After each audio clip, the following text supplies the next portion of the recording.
Bonjour les amis et bienvenue dans cette petite sélection de films en ce mois de mai qui est décidément un mois de cinéma puisque c'est le mois du Festival de Cannes qui se déroulera du 14 au 25 mai avec d'ailleurs une très belle sélection. On commence la sélection du mois de mai avec La Planète des Singes. Alors oui, je sais, c'est devenu une sorte de marronnier du cinéma entre le premier épisode sorti en 1968 et ce reboot de la franchise. Car oui, il y a eu plusieurs séries de films, les tout premiers qui voient le jour devant la caméra de Franklin Schaffner, le réalisateur récompensé, oscarisé de Patton et de Papillon, avec un Charlton Heston devenu en 1959 Ben-Hur pour l'éternité. Suivront Le Secret de la Planète des Singes, Les Évadés de la Planète des Singes, La Conquête de la Planète des Singes et enfin La Bataille de la Planète des Singes. Le casting et les réalisateurs, eux, varient dès le deuxième épisode. Dans l'intervalle, une série de téléfilms voit le jour qui, disons-le, reste une curiosité plutôt vintage. Et il faut attendre 2001 pour qu'un grand réalisateur s'empare à nouveau du sujet. Il s'agit de Tim Burton qui réalise là son film, disons-le, le moins personnel, puisqu'il s'agit d'une commande. Le succès est au rendez-vous, mais le film ne restera pas dans les annales. Et en 2016, la franchise repart d'autant plus facilement que les effets spéciaux ont beaucoup progressé. Et c'est Andy Serkis, star d'Hollywood dont le visage est le moins connu, qui se glisse dans la peau de César à travers un procédé technique appelé motion capture. Andy Serkis, c'est Gollum, c'est Snoke dans Star Wars. 3 épisodes plus tard, c'est le carton plein pour La Planète des Singes. Alors nous voilà repartis pour un tour, cette fois 300 ans après la mort de César. On s'éloigne des personnages originaux créés par le français Pierre Boulle en 1963, car oui, c'est un français qui a créé La Planète des Singes, pour laisser place à de nouveaux protagonistes. Un méchant singe appelé Proximus, tyran cruel, qui pourchasse des humains rendus à la vie sauvage, et un singe plus gentil, en tout cas qui se pose des questions.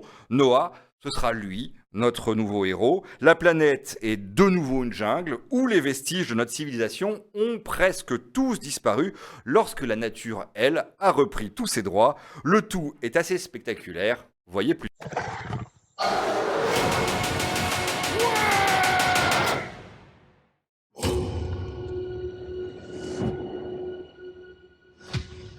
Tu connais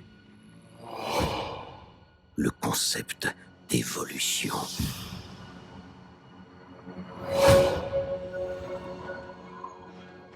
Durant leur règne, les humains étaient capables de faire de grandes choses. Ils pouvaient voler comme les aigles. Ils pouvaient se parler par-delà les océans. Mais aujourd'hui, c'est notre règne. Et c'est mon royaume. Nous apprendrons. Les singes apprendront. Et moi, j'apprendrai. Je vais conquérir le monde. Et nous allons faire un flashback, car au cinéma, on a le droit de faire des flashbacks. Je vais vous parler d'un film, un petit truc en plus, qui est sorti le 1er mai.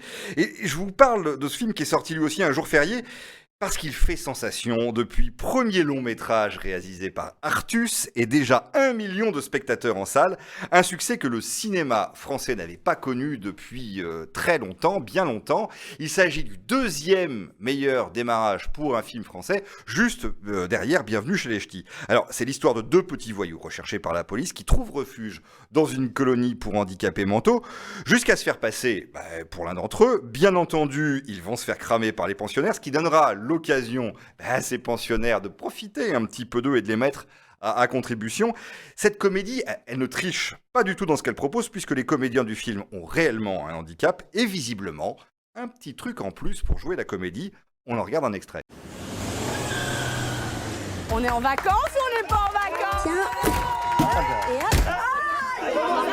C'est pas grave, elle a l'habitude. Allez, on se casse. Allez. Merde, il y a plus la bagnole. Je t'ai garé sur une place handicapée, tu t'attendais à quoi? T'as des nouvelles du nouveau? Sylvain? Ouais. J'ai eu ses parents là, il arrive. Sylvain, c'est toi? Je suis Alice. Tu viens avec moi? Je vous présente Sylvain, les copains. On peut y aller là. Qu'est-ce qu'on dit au chauffeur?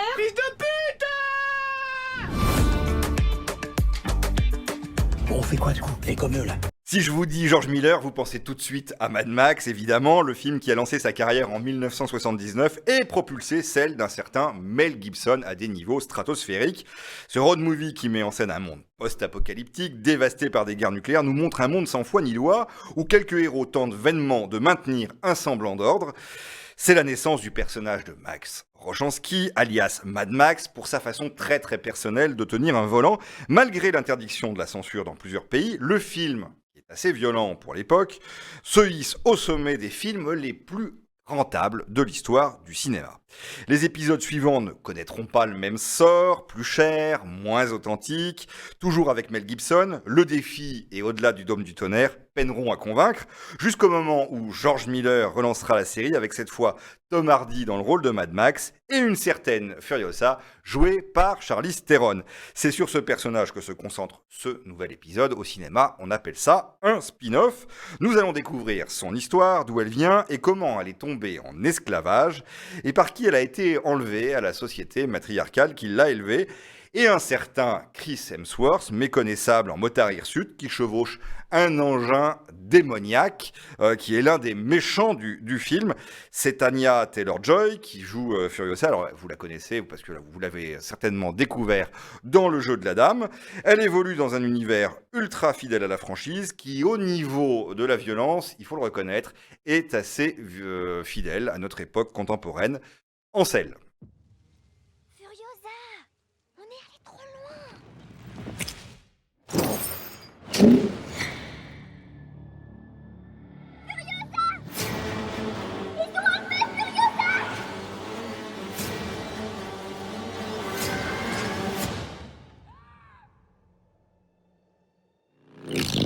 Quand j'étais enfant, mon monde a basculé.